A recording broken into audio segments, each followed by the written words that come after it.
It's week 44 of the golfing calendar. And thanks to our mates at Ping, they'll help you play your best, and the Golf Clearance Outlet, who beat everyone's prices, this is the most listened to Australian golf podcast. And it's hardly surprising, because these blokes know what they're talking about. Former world number 16 Nick O'Hearn and 15-year tour pro Mark Allen. This is Talk Birdie to Me. So, a little unusual this week. We're not at Australian Golf headquarters. I'm overlooking the mighty fourth hole, tough hole too, very tough, at Box Hill Golf Club, Dan's joint, just so people know. And Nick O'Hearn is at one of his many, many holiday homes around the world. You are full of it. Just up there near Cathedral. How many bedrooms has this one got, Nick? Seven bedrooms? I wish. Just a very old holiday place. Just the 3 bedrooms, mate. It's all good. Anyway, on with the show.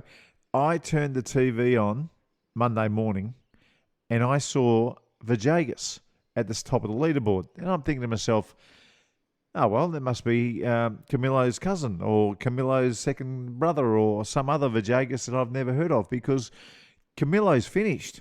Camilo's done.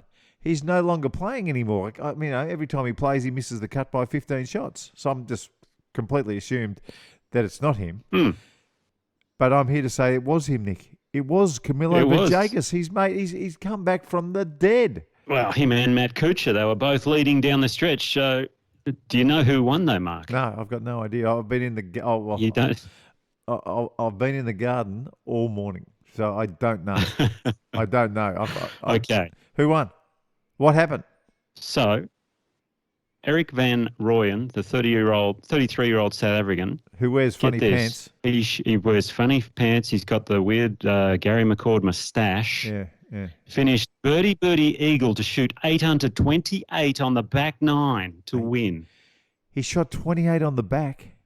He did 28. Not. 8 under. It was unbelievable. To win a US Tour event, he shot 28 on the back. He held a bomb on 16 from about 30 feet for birdie. Yeah. And then he held a bomb on 17 as well from about 20 feet to tie the lead with Kuchar. Yeah. And Vajagas at this point was 1 back. So they play the par 5 18. And then he stripes one to about 18 feet on the final hole. Yeah. Vajagas hits it to 17 feet, a foot inside him. So he's got a chance for eagle as well, maybe to tie. Who knows what's going to happen. Kuchar misses the green left, doesn't get it up and down, and Van Rooyen rolls in the eagle to win by 2. It was unbelievable. Oh, that is unbelievable. All right, I'm going to do some homework. Hopefully Camilo's done enough there. Second place sometimes is enough, isn't it, to kind of get some kind of playing rights? Yeah. No, I would imagine. He's been playing okay of late, but it was a very emotional win for Van Rooyen, because when they interviewed him afterwards, him and his caddy were Minnesota teammates at college. And they were both crying because they've also got another teammate at Minnesota who is terminally ill with melanoma cancer. So it's all about his friend, and they were going to fly over to see him. And he just basically said, look, the golf doesn't matter. I mean, there's much more important things in life. Because they were wondering why he was so calm coming down the stretch. And he was just able to play pretty free golf. And the other thing about Van Rooyen, when he started the week, he was the bubble boy. He's 125. On the money list. You are kidding me. So that just skyrocketed. Would that get him to top 100? Oh, inside the top 100? He's got up to 63 now, so he might get into all these designated events as well coming up next year. Plus, he's got a 2-year exemption. He's going to the Masters. Thank you very much. Unbelievable. 8 under to win a tournament and to change your life, basically, moving forward. Just incredible golf. Did you see Kuchar putting, by the way? No. Did you watch Matt Kuchar? No, but someone told me he's going backwards with the long putter up the forearm business. Is that right? So, you know how he's always had the arm lock, the Kuchar method, which is what we talk about. On goes the left up arm. The left arm. So now he's got it going up the right arm. I've never seen it before. He's the first guy to do it. He must have. And the weird thing is, because if you look at the shaft angle, it's going backwards. It's set up. So his putter must have negative loft on it now, I would say. And anyway, it was fascinating to watch him putt. But he actually had a 6-shot lead on the Saturday in the 3rd round, then makes a quadruple bogey to let everyone back into it. And then it was a shootout down the back 9 on Sunday. Well, that putter used to have 15 degrees loft on it. That's how much those arm Used lock. to. Yeah, it used to. When he was a left arm locker, it would have 15 degrees. So now that he's a right arm locker and the shaft is pointing backwards, Yes. he might have changed loft on putter by 20 degrees. That's got to be a world record. It would have to be. It would have to be. And it's working. Well, yeah, but the stroke didn't look great coming down the stretch, but they were something like 25 under. He finished 27 under Van Rooyen, but it was an incredible event for him. And our own Cameron Percy, he actually got off to a flyer. He was 10 under the first round, but then faded away to finish well back. But it was a great event and very enthralling coming down the stretch. But I just couldn't believe this Erik Van Rooyen. He's got the moustache going, the jogger pants. And he was flushing it down the stretch. It was just brilliant. And holding bombs. Hey, just on the putter, can you remember VJ Singh, what he was doing recently with the long putter? So, normally you've got the left hand holding the thing, sort of, half anchoring it, and the right hand does the work. He was cack-handed with the long putter. So yes, instead of pushing the shaft as you hit the ball, he was dragging the shaft with the left hand as you hit the ball. Now, you putted with a long putter for a long, long time. Does that make sense in your head that you could actually drag the shaft through and putt half decent? Because he was doing it for a long time. I kind of get it, but there's no way in heck that I would even attempt to do that. But the thing about VJ is he's tried so many different variations of putting. You never know what he's going to come up with. I know he's gone the shaft up the arm a bit coocher, but then holding it with with up his left arm, and then he's held it with his right arm. He's done a whole bunch of variations, VJ, and it's whatever works for him. He's still a flushing machine from tee to green, though. Well, maybe next week we'll do the craziest professional putting actions we've ever seen. If you might be able to help us with our socials, just get in touch, send through the nominations, send through a couple of pictures would be even better. And next week's top 5 may well be the worst looking putting techniques in the history of golf. I think that makes sense. I reckon Michelle Wee might sneak into that, the way she was putting there towards the end. Ooh. Yeah, her back was at a right angle to the ground, wasn't it? Yeah, that was a disaster. Hey, we briefly touched on LIV Golf and the fact that Australians off the current Order of Merit, so the Challenger Australasian Order of Merit, that 3 players inside the top 5 at a certain point will be able to go to round 1 of LIV qualifying. Now, you have to get through it's just one round of golf, then you get to round 2. Once you get to round 2, you're going to be in there with a whole bunch of ex-President's Cup and Ryder Cup players and players from the 150 of the Universal Golf Rankings, not the World Golf Rankings, the Universal Golf Rankings, which is fun to look at, to tell you the truth, because there's quite a few opposites from one to the other, but that's okay. You actually play 36 holes on the third day. So they only want to play 3 days no matter what, but you're going to play 36 holes on the last day to get your card. You and I floated whether or not the PGA Tour would then look at the players from Australia. Would they ban them? Now, it was my job to find out the answer. You were with me when I was trying to find out the answer, and nobody wanted to tell us what the story was. And that's okay. That's their prerogative. But I suspect, after asking the question and being shut down reasonably quickly, I suspect that the PGA Tour won't be fond of anybody going to a tour school trying to qualify. I'm only basing that on the feeling of the conversation that you, me, Ryan Lynch, and a few others were there. So that's my view. Now you understand the PGA Tour better than most. What do you think? Well, I would have thought before they'd announced this whole PIF deal, which who knows if that will ever happen. I'd say before that was announced, no way in hell that they would allow them to stay on the PGA Tour. But now it's anybody's guess, to be honest, because they're saying they want to come together. But now I'm hearing rumours that no, they're going to they are looking at other potential investors outside of the the private investment fund. And if they go down that route, well, then they won't be in with the Saudis at all. So if that happens, well, then PGA Tour players, I think, again, they're all just a bit left in limbo because no one really knows. I don't think there's been any rules or regulations set up at the moment for that because it's just such a new thing. They're not even calling it a Q School. I think they're calling it the LIV Promotions event or something like that. Yeah, okay. So you and I both know, and the world knows, that LIV won't get world ranking points. So we know that.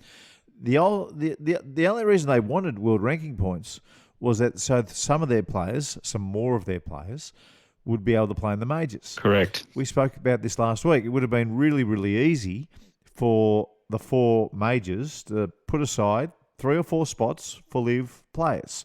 So that would be easy to do. The top 3 players on LIV Golf at this point of the year who aren't already exempt into majors will take U3. That would have been easy to do. That doesn't look like it's forthcoming. In fact, it's not going to come. No, I saw the Masters the other day, and I think the R&A the other day also mentioned that for next year, the qualifying and the regulations are standing. The Masters came out and said, yeah, we're pretty flexible, obviously. We're looking at various things that may happen along the way, but it doesn't seem that way. And you're right about the world rankings. And to be honest, the only reason the world rankings exists is for the majors. Correct. Because that determines who gets into them. Yep. Other than that, no one's really that fussed about what a world ranking means unless it's part of your contract. If you're top 10 or you're top 50 or something like that, you might get a bonus from your manufacturer that you're contracted to. But whether you're ranked 150 in the world or 360 doesn't really matter other than the top 50 that get in the majors. So if things go along where the majors do then start giving spots to, LIV players, I think the world rankings may just quietly drift off into the distance. But it's always nice to know who's number 1 anyway. Yeah, I love the battle between number 1 and 2 and 3 and so on and so forth. What you guys don't know about golf isn't worth knowing. I want to ask you, I don't see any reason why they wouldn't allow the top 3 or 4 players in LIV who aren't already qualified to play. The only thing I can think of is that means talks have indeed broken down. Well, that's the feeling I think a lot of people get. And I mentioned this last show that we spoke to Gavin Kirkman, and Gavin Kirkman said that everything's okay and moving reasonably well, to his knowledge. We spoke to him about that on the broadcast. I had heard otherwise. I had heard where talks have broken down. So, and I trust that person. That person would know.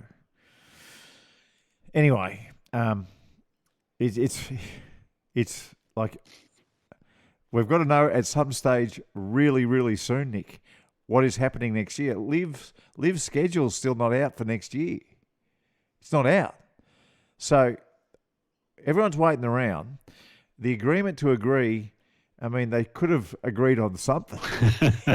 It mightn't have been perfect, but they could have gone, you know what, why don't we just do, this isn't in stone. We'll do this next year. Let's evaluate after 12 months, and we'll see you back here, and we'll tweak this. We'll take, if everyone's still happy, we'll keep going forward. But nothing like that's even come from PGA Tour headquarters or LIV. Nothing from either. It's an ongoing saga, and I'm not sure we're going to find out anytime soon, to be honest. But the other thing with LIV was, I think last year when they brought out their schedule, it wasn't till probably January anyway. So that's not a big factor in it. It's just mostly because the PGA Tour have just remained fairly silent on it. Maybe they've just agreed not to sue each other. Maybe that's all it is. Maybe that's the agreement to agree on not suing each other. That's not bad. That works. That's something. At least we can all get along. Well, hopefully. It's November 7. When do you think they're going to have to? What do you think the deadline might be to actually at least reveal something? The PGA Tour should be telling their players something very soon, because on the table originally was that, the Players' Council was going to be the monitor of which players were allowed to come back. So, they would like to know at some stage. Yeah, I'm not sure if the deadline was 1st of December or December 30 for this agreed to agreement thing. But anyway, we'll We'll find out soon, but anyway, life goes on and tournament play keeps going. Some good news regarding Australian golf. Bob McIntyre coming. I love Bob McIntyre. Ryder Cup player, of course, which is great. Some other announcements have been made. Some others, we might find them in the Ping Global results a little bit later. So you like his invitation rather than Michael Block's, Mark? Or Well, look, I'm happy for Michael to play. Like I said, I'm happy for him to come and play. Don't even try. But I don't want to see Michael Block in Bob McIntyre's group and the third player being Adam Scott. I don't want to see that. I want to see Michael Block playing with Joshua Greer and Max Charles. Right? That's where I want to see Michael Block playing. Yeah, with that group. Yeah, but not a TV group. But again, that's not for you and I. That we're not here making those decisions. But I did notice Michael Block got an invite last week and finished dead last. to Mexico. Yeah, and finished absolutely last. So he's a nice player. You know, he shot 4 over for 2 rounds. That's okay. You know, on a course where what was the winning score? 28 under or something? I think the cut was about 6 under. 6 under, right. So he's missed the cut by 10 shots. You know, he's not. He's an older guy. He hasn't played golf like all this stuff. But yes, come down. But it's not going to be the block party. You know. No, that's for sure. But on the home front, we got some amazing players coming, especially the Australian Open. Sarah Kemp and Gabby Ruffles just confirmed, and beautiful. We're going to have Hannah Green, Minjee Lee, Grace Kim, Steph Kyriakou. I mean, that is such a strong field on the women's side of things. And then on the men, well, then you got Adam Scott, Cam Smith, Min Woo Lee, Lucas Herbert, Cam Davis, and defending champion, Adrian Moronk. Yeah, if I'm in Sydney, I'm buying tickets to go and see all of those players play. And the opportunity to see the boys and the girls, that won't come around forever, I don't think. I'm not sure. But it's a good opportunity to take the kids and anybody who might be curious about having a look at the golf. So it's a good lineup. Yeah, it is a beauty. I mean, all the players you're talking about there, we've been talking about them week after week after week, basically, thanks to Ping in our global results. They've had good years. So great to see them coming back. Certainly have. We better talk about the number one golf event in Australia. I'm excited about this. The Box Hill Pro-Am. Well, you promised a big result, Mark Allen. You promised that you would shoot a course record. So I'm really excited for you to talk us through that. No, I didn't get off to the best start, and I was 10 shots off my prediction of 62. But that's okay. You know, you got to set your goals high, Nick. That's what you got to do. You do. If you're not setting your goals high, then what hope have you got? My goal at the start of the day was to break 80, and I achieved that. It was fantastic. Well, you shot a couple under. Look, Dan, I'm going to get to work. And I'm going to start practicing. And next year, I'm shooting 62. Well, you nearly shot a birdie. An eagle, rather. A birdie just out there. On the fourth. Oh, stiff. And Nick was playing injured, so I think given that, he did very well. He played with 7 clubs or 8 clubs and injured. So we give him a pass mark. And thank you. And mind you, he came and he spoke at lunch and he dazzled at lunch. Look at it. You guys say that. He was so... He dazzled at lunch. And his story gets better and better and better. My only advice to him is that he's got to somehow squeeze... There's 2 things he's got to squeeze in there. That, you know, when he turned pro, he was off 4. Not plus 4. He was off 4. And the other one, you've somehow got to squeeze in there that you went to your wife... And you said, let's mortgage the house so that I can play golf. That is, I still can't get over the stones you must have had to just, that was unbelievable. Very understanding wife, and she was a great caddy, and we just went for it. So there you go. That's all you got to do. Did the Tiger Woods beating him twice story come up?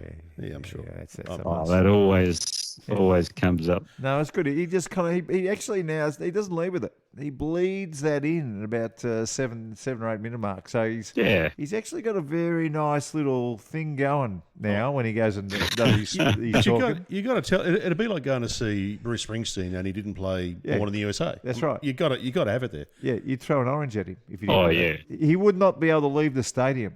That's right. It's the same with him. Did you tell your toaster story? Now listen. You can't mention that, right? You can't mention it. You can't mention it. And Now we've got to take a break. I'm blushing. So, Nick, I'm going to go and cool down. I'm going to get myself a Coca-Cola, and I'm going to be full of energy on that 10th tee. All right. I might go grab a Chardonnay then. Oh. Like the podcast? Oh, maybe tell a friend. Drop them a text or share it on your socials. This is Talk Birdie to Me with Nick O'Hearn and Mark Allen. Rightio, I've got my orange juice. I didn't get a Coca-Cola because I'm at Dan Bradley's house. Good on you, Dan. Thanks for the hospitality.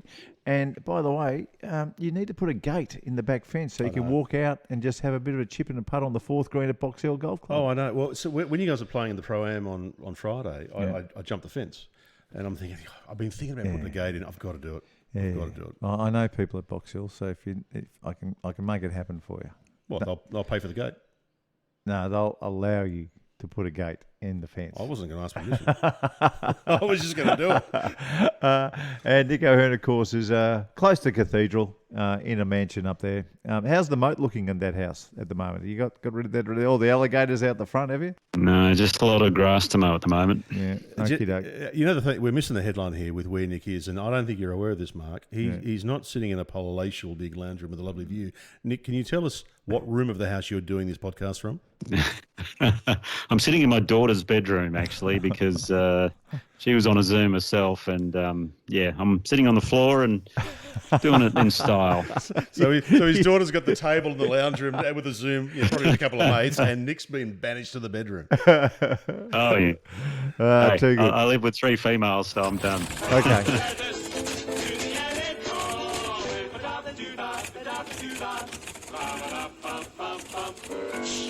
Okay, lots of feedback this week, guys. Disappointingly, though, no wax this week, because I always like. Yeah, I know you do. It's good. Yeah, it is okay. Good. And we've got a lot of questions today for you guys. Okay. So I hope you got your thinking caps on. Let's go. First of all, this one from Bruce Scott. Bruce has said, question for you, gents. Where are your eyes focused when you're playing bunker shots? What's your mental trigger tied to and where you are looking at? Ooh, good one.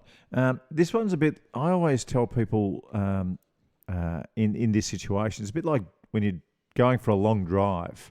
So you're not watching the road like a hawk, but you're just kind of looking out the front windscreen.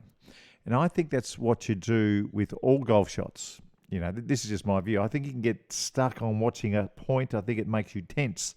I think you have kind of what I term them lazy eyes. So where you're kind of looking down there, but there's no aggravation. It's just a blank look at the ball. But I think the most important thing is when you're looking at the ball is that you're trying to go underneath the ball. You've actually got to dig and go underneath the ball. So bunker shots are a little bit different from every other shot to where you're intentionally trying to hit the ball poorly with a little bit of acceleration at the bottom. That would be my advice. Nick, you? Yeah, I'm a little similar in the fact that I'm not really looking at the ball. I'm kind of just looking around it in a soft way, hazy way, as you say, lazy eyes. I like that actually.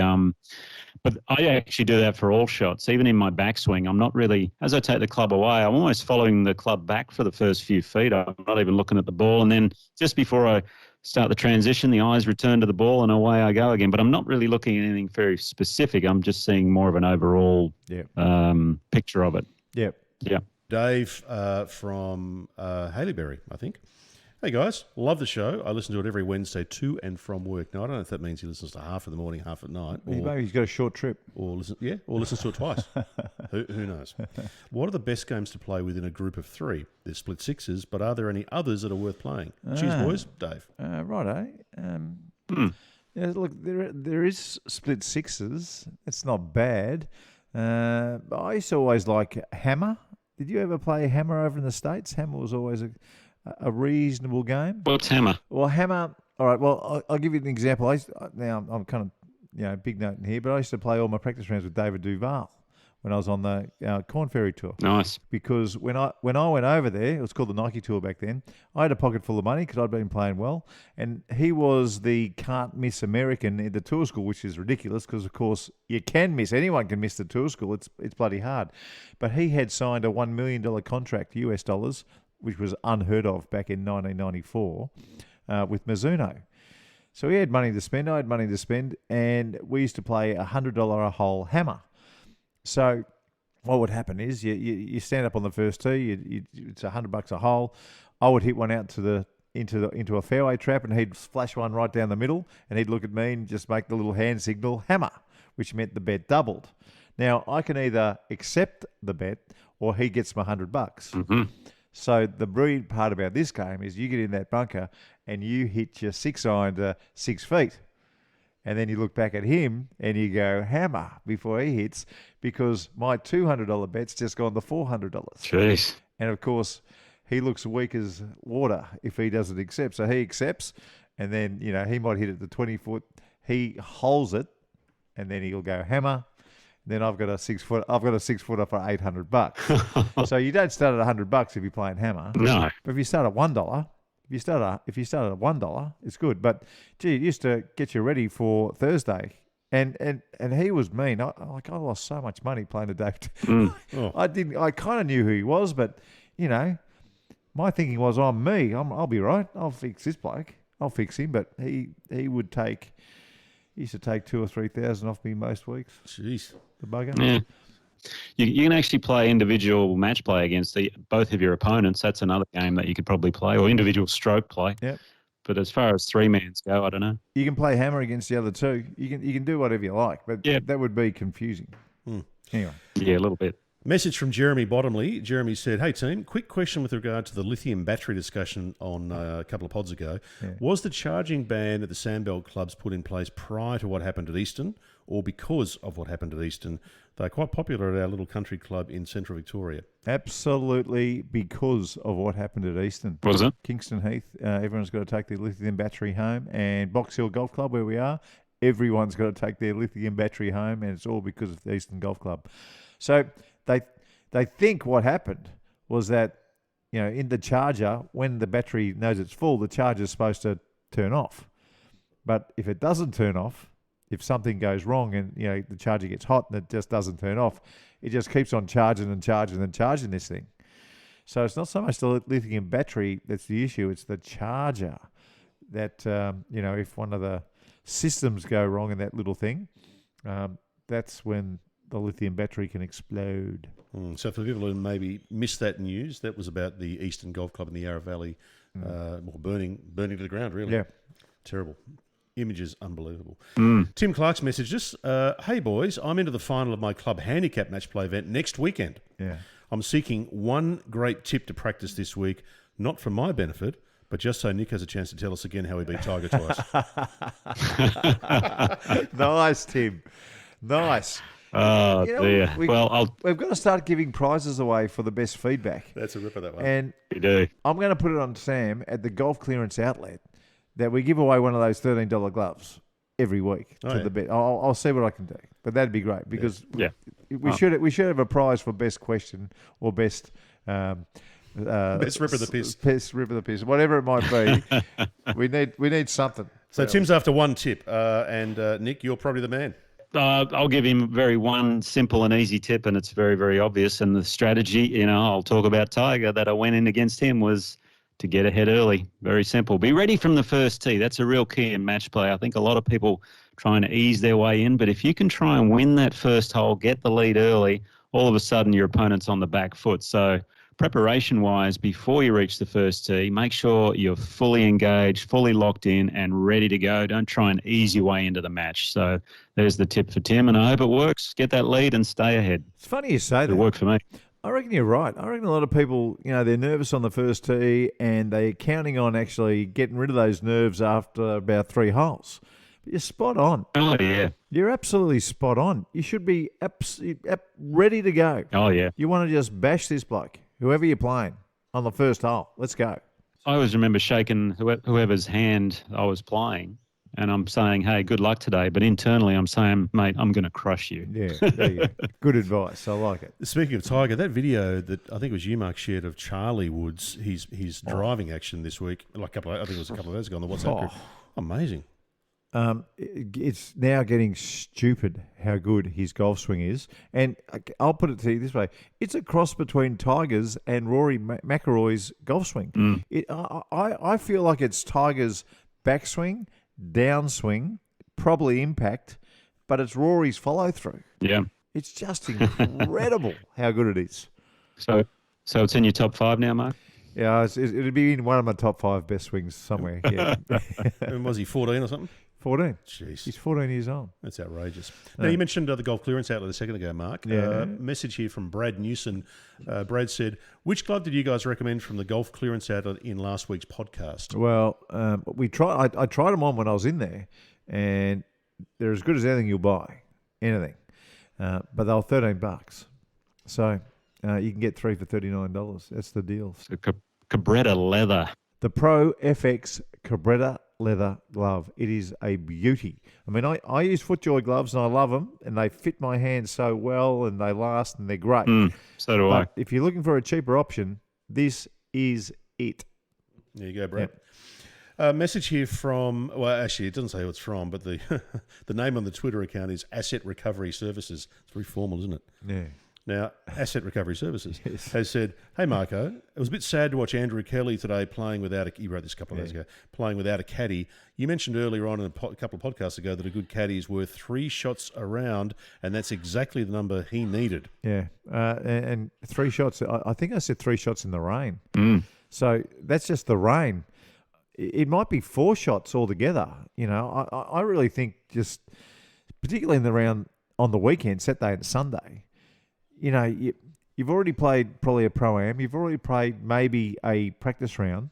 You get the Saturday, Sunday. It's your 5th round of golf for the week. You might have played 3 weeks beforehand, you know, the last 3 tournaments. You're starting to get sore. That caddy is so important. And Andrew Kelly, you know, when we saw him in the rain, he's a big tall guy too. He's 6'6". He had the umbrella holder, which is nice to have if you're by yourself in the rain. It's probably, in fact, if it's raining and you don't have a caddy, you've just got to have an umbrella holder on your buggy. Otherwise, you really are pushing stuff up shit creek. I mean, when you're playing well, it's all well and good. But when you're not playing well like he was and struggling, that's when you need someone to talk to and bounce ideas off and really just to calm you down. And unfortunately, if they're not there, well, it makes it hard. And well, we saw Micheluzzi have his caddy on the bag, obviously, and he almost ended up winning. Well, going into a playoff, but we'll talk about that a bit later. But it was fascinating. Phoenix Campbell had a caddy. You know, he had a caddy all 4 days. I mean, you know, to actually start, he won at 9 under without a playoff, and the bloke leading was 12 under, and it was the best day to score of the week. So sometimes you just fall into your first win. Phoenix Campbell will look back on his life, and we'll get to it a little bit in the Ping Global Results of the TIG. But my God, what a way to win your first tournament! Just to play 4 under the last 6 and just fall into a win like that was remarkable. Now, we've got a message here from Chris Payne pertaining to the 1996 Australian Open results. If you want to grab that bit of paper in front of you there, Mark and Nick. Yeah. Here's the comment of the question from Chris. Chris has said, hey, Mark and Nick, great podcast, really enjoyable. Mark, please see the following pic. That's that one right there. Yeah. It's the scoreboard of the 96 Australian Open, and we'll post this on socials, at the Aussie. Yeah. I marshalled at the course. The conditions were brutal. Not too often in world golf you see a final leaderboard where only the winner shot under par. It's a testament to how good Norman was playing that week. I'd like to know what the toughest Australian Open courses or conditions you and Nick have ever played in. Well, the Australian's always hard, isn't it? I mean, I'm looking at the scores here. Norman shot 280, and Wayne Grady was at even par at 288. Have a look at some of the players, though, will you? David Schmale, we spoke about him on the weekend. He's there. Yeah. O'Malley. Klaas Eriksson. Haven't seen that name in a while. Tiger Woods, Paul McGinley, Grant Waite. We speak about Grant Waite a lot. Peter Lonard, Anthony Painter, Terry Price is up there. Steve Elker. Where are you? I didn't play this one. Peter Senior's there. Oh, you didn't play it? You played this one, Marco. Where did I finish? 39th. Tied for 39th. Oh, there you are. Tied 39th. Oh, that's not bad for me. Some amazing plays. Well, hang on. Jeff Ogilvy was there. You shot 75, 78, and that made the cut. Correct. Yeah. Wow. 75, 78 made the cut. So what's that? 1 over, 7 over. It was a 7 over cut. Then what I do? Played okay on the weekend. Played 73, 74 on the weekend was pretty good. I would have moved up a lot. Do you remember the conditions? Yeah, it was rotten. Yeah, absolutely rotten. And that was the first tournament that Tiger Woods played outside of America as a professional. So he turned pro late in 1996, and came down to Australia. And I remember the first day was like the coldest day, or maybe it was a Friday. It was the coldest day in Sydney's history in November. It was like 8 degrees. That was its top. So it was just ridiculous. The course was playing hard. And I played right behind Tiger Woods in the first 2 rounds. And I think we're on the same score. Have a look at the score. What did we do? What did Tiger shoot the first 2 days? Tiger shot 79-72, 151, same as me. So we're on the same score after 2 rounds. We both just made the cut. And I thought, well, I'm playing behind him. I know I'm going to be playing with him. And I wasn't. Same thing happened at the Johnny Walker Classic not long after. We both made the cut on the number. I was playing in front of him this time because he almost hit me on the Blue Canyon hole. He actually drove it and it landed right next to me. This time, we're all staying close. I went down and counted. So I know that I'm playing with Tiger on Saturday. Yep. And I'm thinking, this is so good. You know, some people have said they played with Ben Hogan or Sam Snead or whatever. I'm going to be able to say I played with Tiger Woods. I called up, 8:30 when it's all done. Called him up, fully expecting Mark Allen, Tiger Woods, blah, blah, blah. And I wasn't with Tiger. I said, who's playing with Tiger? They said, Colin Montgomery. I felt ill. They fiddled with the books. They fiddled with the books in Thailand, and I got ripped again. That is too good. Twice. Hey, Mark, at least they didn't put you with Monty. Yeah. Nick, what about the worst conditions you've ever played in? Further to the question from Chris, do you remember what the worst would be? Oh, it would have been Adelaide, yeah. The Royal Adelaide, I think the cut was about 11 over par. I almost missed my tee time the first 2 days, actually. I got to the tee 10 minutes before on the first day and 5 minutes before on the second day because of traffic accidents where I was staying out in the hills there. But, it was a brutally tough golf course that year. I think I made the cut by 1 shot or something like that, or 2 shots, and ended up shooting 71 on the Saturday. And I went from about 58th to the top 10. It was crazy how hard it was. So Greg Chalmers ended up winning. I think he was level or 1 over par. Yeah, I think he was. I think he might have been level. He was level everybody else. Yeah. I think he beat Faldo by 1, and Faldo was +1. So tough. Some of the Australian Open setups. But I think that year in 1996, it was more for the weather. The weather was a disgrace. Mm. Yep. That was also the year you talk about Faldo. I think he was on the range hitting balls, and Norman von Nijder came along to watch him hit balls. And at this stage, Norman was basically legally blind. He couldn't see where the ball was going, but he would stand there and tell Nick, you hit that one right, you hit that one left, just by the sound. And Faldo couldn't believe it. Yeah. He's just saying, how can this guy tell where I'm hitting it? That's but right. Norman just had such a gift for that. Hey, just on Norman von Nijder, I got to play with Norman von Nijder at Huntingdale. So it was myself and Richard Green. Did you really? Yeah, Richard Green and I. We only played 3 holes because he was blind, right? But David Haynes just passed away recently. He was one of Australia's richest people. So he had all the Kingston Town horses and all that sort of stuff. And he always looked after Norman von Nijder in his older years, which was great. So he brought him down. Richard Green and I, he said, come on down. I want you to play with Norman von Nijder. We're just going to play 3 holes. So Norman turns up. He's using yellow balls, but on his iron faces and wood faces, the sweet spot wasn't painted, but the heel and the toe was painted yellow. So he could just he could actually match up the ball. Anyway, we played 10, 11, 12. He's hit in a bunker in 12. Now, I'd always heard how good a bunker player Norman von Nijder was. So I get down there. He's using these yellow pinnacles. He's got the toughest shot you've ever seen. And I said, Norman, I've heard so much about your bunker play. I want to see. Show me what you got. And it was a really hard shot. And the pins at Huntingdale back in those days were those old iron things. And he hit the softest, fluffiest shot off a tight lie. It landed 2 foot over the lip and it rolled and it hit this iron pole and didn't go in. And he looked up with the biggest smile on his face and he goes, I heard that.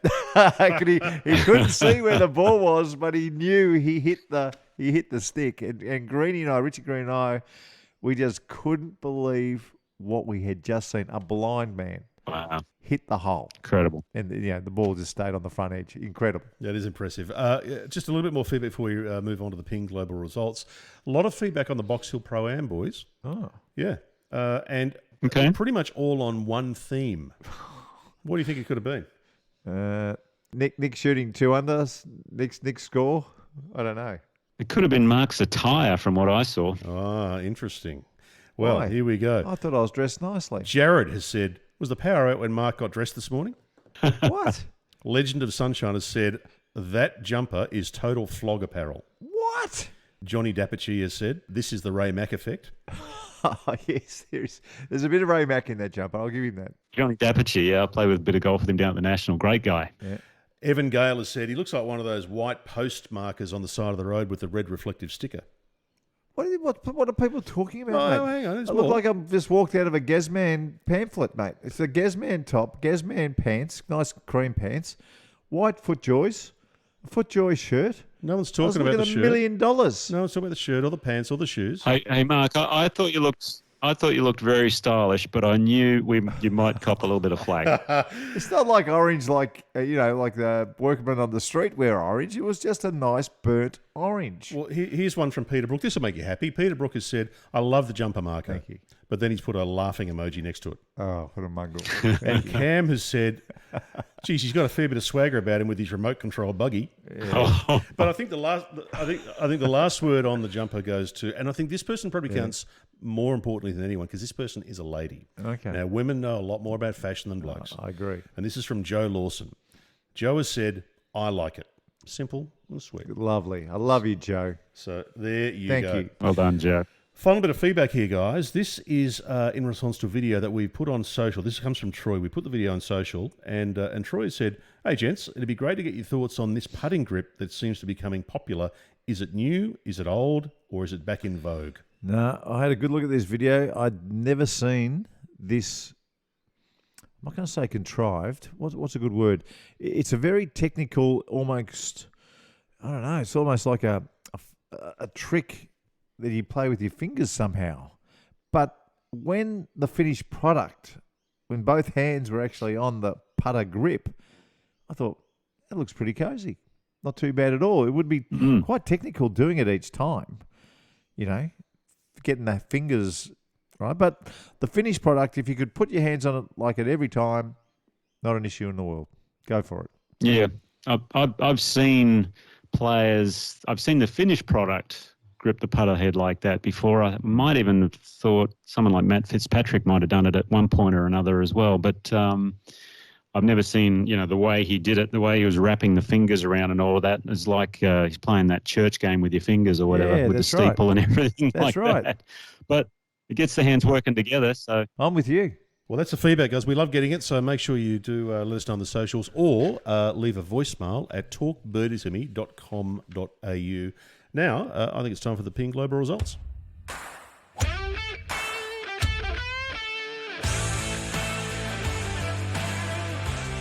all right, the Ping Global results this week. As I mentioned earlier, the PGA Tour event in Mexico, where Erik Van Rooyen had a win over Camilo Villegas and Matty Kuchar. I forgot to mention earlier, actually, when we're talking about Camilo Villegas, Mark, I remember, he was unbelievable back in the day when he was on that hot streak. He had a couple of years where he was playing some incredible stuff. And they used to call him Spider-Man because he'd get down on the ground. And if you ever saw this guy work out, I mean, he was the most ripped guy on tour. But there was one pairing one year, I think it was at the Honda National. Yeah. And I looked at it and I thought, well, I guess I know where all the females are going to be this week, because it was Camilo, Adam Scott, and Sergio Garcia all in one group. And you should have seen the throng of women that was following that group. It was unbelievable. Great to see him back in action. Yeah, great win for Van Rooyen, who secures his card, obviously. But on the Aussie front, Lucas Herbert tied for 31st, Cameron Percy tied for 59th. Couple of events left for those guys, and Harrison Endicott especially, who missed the cut, unfortunately, to try and get into that top 125 because they're still outside of it. On the LPGA Tour, they were in Japan, where 24-year-old Mone Inami won by a stroke from Sonwoo Bae from South Korea and Shiho Kuwaki. You obviously been drinking the white wines again to get those names out so well. Oh, well, I used to speak a bit of Japanese, so that's not an issue for me, mate. Yeah, so it's okay. I know. The South Korean one was tough, but this Pikes Riesling is going down really nicely. Hannah Green tied for 40th, Sarah Kemp tied for 63rd. On the Asian Tour, the Volvo China Open, this one will be a good one. Thailand's Sarit Suwanarit won Yeah. by 6 shots from Taichi Ko and Chen Guxin from China. How good. Jack Thompson had a good week, tied for 11th. Very good for Jack. He's been Yeah, playing Jack. really well on that Asian Tour of late. And New Zealander Ben Campbell, top 20, and Scotty Henn tied for 25th. Now, we saw, remember the kid who lost to Jasper Stubbs at the Asian Pacific Amateur at Yeah. Royal Melbourne last week? Yeah, Ding. Wenyi Deng. Yeah. He finished tied for 7th in Wow. that tournament. Jeez, but So he's playing some good golf, that young man. yeah, he's He's gun. got a real future in front of him, obviously. So He's a very gun. impressive.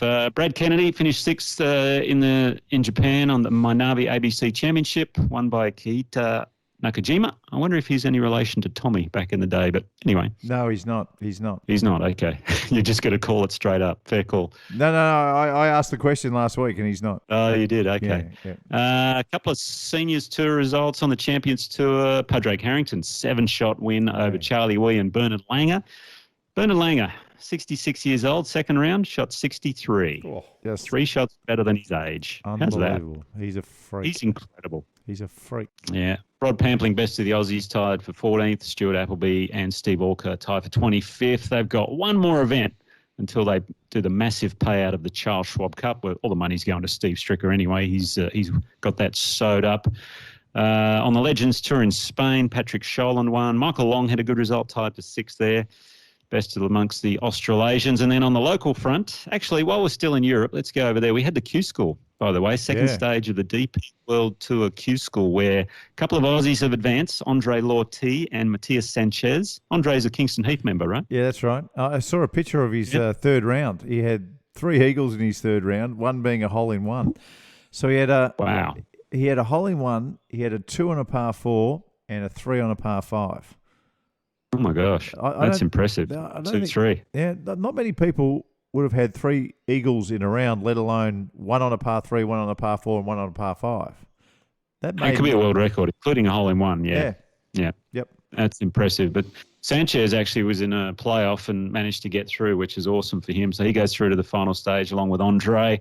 So at the time of this coming out, there are still quite a few Aussies who have a bit of a chance, but we don't quite know because they've had these massive wins in Spain where it's all happening at the moment. But Conor McKinney is tied for 4th in his tournament there, and James Marquezani's tied for 21st. So they've got a chance. Usually it's around 20 to 25 guys that go through at each site. Hayden Hopewell, he's tied for 4th. He'll probably go through. Cade McBride tied for 29th, so we're not sure. And Blake Windred is in a playoff, eight men for 5 spots. So when the pod comes out, we should know all this anyway. But we'll keep an eye on those final Q School results. And then on the local front, you and I, we did the television for Fox and KO, the Queensland PGA Championship at Nudgee, where Phoenix Campbell, what an amazing effort. Shot 75 the first day too. He was struggling to make the cut. He shot 68, 69, 67, as you mentioned earlier, Mark, 4 under his last 6 holes from the Yarra Yarra Golf Club. An incredible winner. There were 7 guys tied for second, and one of them was the Monday qualifier. I was really impressed with him, Jack Pountney. Yeah. Plays golf left-handed, putts right-handed, just like myself, so I've got a soft spot for him already. Did you see what the prize money was for the 7 guys tied at second? Because the amateur doesn't win any money. No. So they all got a share. They all got a share of the $45,000 first prize. So it was about $19,000 that the 7 players all picked up. So not too bad. Yeah, it worked out pretty good. Basically, they split prize money from 1 through 7. So that worked out well. It was the start of the week. It was all about the amateurs turning pro. You had Kazuma Kabori. He was the best of those guys. He finished tied for 9th. Jeffrey Guan and Jack Buchanan unfortunately missed the cut. But your guy, Max Charles, did make the cut. Finished sort of towards the back of the field, but had a bad last day, Maxie. He'll be right. Had a bad last day, Max. Yeah, he's actually Andrew Kelly. He's actually going to play Maxie, and I think it's the same with all those boys. So it's a big thank you to Golf Australia and the PGA. He's going to play in the Super 6 as a pro. He's going to play in the Victorian PGA as a pro, and one other as a pro. So just amazing how they can set those boys up. With some great starts as a professional golfer. It's a big leg up. Yeah, it certainly is. It's great to get them invitations into all these events. But the third round leader, Andrew Kelly, unfortunately, as we mentioned earlier, had a bit of a bad last day. I'm going to do my masterclass on him actually later because it was fascinating with the way he was stepping as he was setting up to the ball. One last thing on that tournament, though, which was really cool to see. Michael Hendry was back because he was diagnosed with leukemia, back in April, and he's great to see him back. He actually shot 77.68 to make the cut, so that's really impressive to make the cut after everything he's gone through. And John Zenden hasn't been feeling so flashy either of late, and he did play. He didn't make the cut, Sendo, but we know what he's going through, and obviously everyone's behind him. We love that man. He's a very, very nice person, and we wish him the best with what he's going through. Absolutely. So, but it was a great week of golf. More coming up this week, obviously, but that's the wrap up for the Ping Global results. And now, listen, you've left out one very important tournament, and that is the Gorilla Ladders Box Hill Pro-Am. And so, shame on you. Apologies. Shame on you. Conrad Kupek was the man who shot 4 under par 67 at Box Hill and took the chocolates. Well done. Shame on you. It's time for this week's Top 5.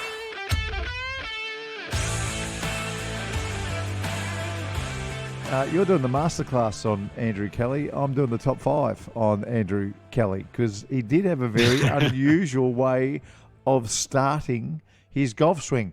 So I've gone back, and this week's top 5 is the most unusual starts to golf swings in the history of the game, as far as I can tell anyway. At number 5, the chairman of the Australian PGA, the current chairman, Roger Davis. He had the biggest forward press and right leg press in the history of golf. It was so big. And I remember when I was a kid, by the way, I used to go down to Huntingdale when the Masters was played. And back in the days where Roger would hit to his caddy and the caddy would fox the balls, his caddy didn't move. No. It was behind Roger Davis, it was like a trance. He would be hitting full 4 irons and the caddy would not move.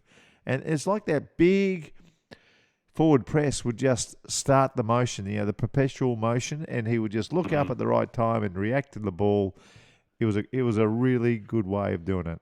Well, the other thing, his pre-shot routine, I always loved with Roger, because back in the day he used to have a bit of a cigarette and he'd give it the flick of the cigarette to the side before he'd walk into the ball. The guy had his name on his socks, for goodness sakes, in the diamonds. It had Roger Davis in the diamonds on his socks. Unbelievable in the +4s. Incredible. Number 4, Andrew Kelly. I'd never seen anything like that from last week. I've seen it on the practice range. I've seen it in warm-ups, but I've never seen a player step, take the club back and do one more step. So he's made number 4. The reigning Australian Open champion, Adrian Moronk. He tricks you every time. It looks like it looks like he's about to hit the ball. He makes a full backswing and stops. And no matter how many times you see it, you're never ready for it. So Adrian Moronk's in there. This one might surprise you. Mo Norman. Mo Norman started the club 12 inches behind the ball. He didn't put the club behind the ball. And the reason he did that was because he thought that the first 12 inches of the golf swing is the most important. So why risk it? Just put the club 12 inches back. Put the club 12 inches back and you've nailed it, which in a really stupid way makes sense. But the number 1, and this was so annoying at the time, and thank God he fixed it. And I'll tell you how he fixed it. Sergio Garcia, when he was re-gripping the club in the 90s, he would do it 25 times, I reckon was the record. 25 regrips. He'd just keep on milking the grip.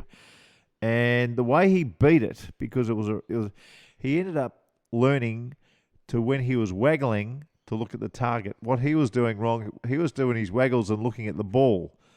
And then he'd stop and he'd go, where's the target? Because, all sports people, they react to the target.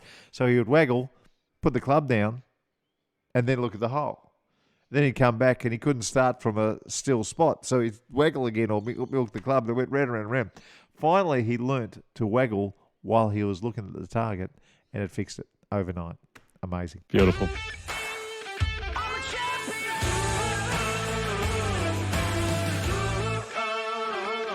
It's time for this week's Masterclass. All right, and in honour of our third-round leader at the Queensland PGA, Andrew Kelly, we spoke quite a bit about it over the coverage, and you couldn't believe it when I first pointed it out, Mark. I said, what's this guy's footwork? Shocked. I was shocked. Yeah. It was fascinating. But basically, he was stepping about all over the place. And even just before he got to the top of the backswing, also the left foot would step up as well. I've seen Padraig Harrington do this a little bit. And Andrew actually mentioned, I think on the Saturday to Ryan Lynch, that he was doing it when during the COVID lockdowns to try and get a bit more distance out of it. So he's feeling as though he's stepping into the ball, trying to be a bit more powerful, a bit like Bryson DeChambeau was working on quite a while ago as well. But I think there's a really good drill that you can do, which I'll put out on socials a bit later. But what you do is you start with your feet together as you set up to an iron or probably with an iron, I would say, more like a 5 or a 7 iron rather than the driver. You can do it with the driver, but I think it's better with the irons. And this is all about trying to sequence the swing, get the timing, and also the transition where you want to get your weight going towards the target on that follow-through. But what you do is you have your feet together, and as you take your backswing, you take a small step to your right as a right-handed golfer. And as you get to the top of the backswing, you take a small step with your left foot. So basically you end up being in a nice wide stance as you normally would for an iron shot. But we start with the feet together, backswing, make a small step to the right with your right foot, downswing, small step to the left, hit the golf ball. Do this on the range, not on the golf course, but what you'll find is it will make this swing very athletic, and that's what I really love about doing this drill. Makes you feel like an athlete. You feel as though you're moving around a bit. One of the things I do in my golf swing, and as I'm over the ball, is I'm always moving, actually. It's like a bit of a dance, and I've got this long waggle and things like that. That's just me. I'm not a big fan of people being very, very stationary over the ball and having the club head still behind the ball. I love people who waggle and move around a bit. So this is a good little sort of starter drill for that type of emotion as well. So it'll promote athleticism.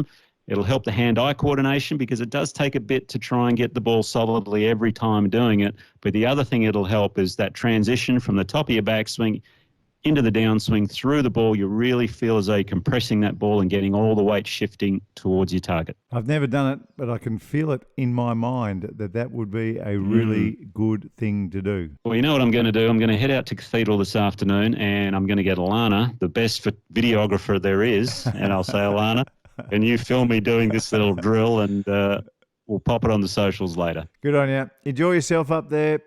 Nice to speak with you every week, and we'll catch you next time. All right. Great stuff. Thanks, Mark. Thanks, Dan. Thanks for listening to Nick O'Hearn and Mark Allen's podcast, Talk Birdie to Me. And if you're looking for some new gear, Ping is absolute top class. Ping help you play your best. Contact your local golf shop or professional and they'll sort you out. And the Golf Clearance Outlet, who beat everyone's prices. They're in Melbourne, Sydney, Brisbane and Perth, and online at golfclearanceoutlet.com.au. Got a favour to ask, wherever you listen, if you get a chance to rate and review the pod, that would be fantastic. And if you subscribe, you'll never miss an episode. Talk Birdie to Me's executive producer is Dan Bradley at Kaizen Media, and sound design is by Daryl Misson at loudzebra.com.